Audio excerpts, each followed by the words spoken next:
So guys এইবাৰ যিহেতু constable লেভেলৰ যিখিনি ভেকেঞ্চি আছিলে বা যিখিনি পদ আছিলে বহুত কম সংখ্যক পদ আহিছে।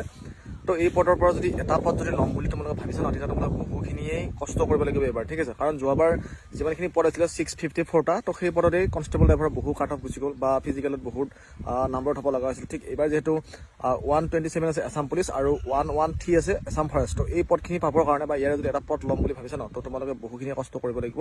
চ' সেইবাবে ফিজিকেল, স্কিল, ৰিটেন আৰু ভাইভা, তো ইয়াৰ কাৰণে বহুত ভালকৈ প্ৰিপেৰেশ্যন কৰক। মানে ফিজিকেল ছেমে থাকিব, কিন্তু এবাৰ কাট অফ বেছি যাব। চ' সেইবাবে ভালদৰে প্ৰিপেৰেশ্যন কৰক আৰু মোৰ ইউটিউব চেনেলত ফ'ল' কৰক বা মোৰ ইউটিউব চেনেলত ভিজিট কৰক। যিমান ইনফৰমেশ্যন লাগে মই সকলোবিলাক শ্বেয়াৰ কৰি থাকোঁ। চ' মাত্ৰ তোমালোকে ছাবস্ক্ৰাইব কৰি ভিডিঅ'বিলাক চাই থাকিব আৰু পেজটো যদি ফ'ল' কাৰণে ইনষ্টাগ্ৰামত তো ফ'ল' কৰিব, মেছেজ কৰিব, কেনেকুৱা টিপছ লাগে সকলোবিলাক শ্বেয়াৰ কৰিম।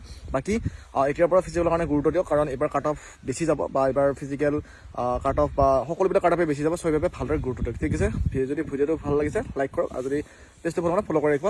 জয় অসম।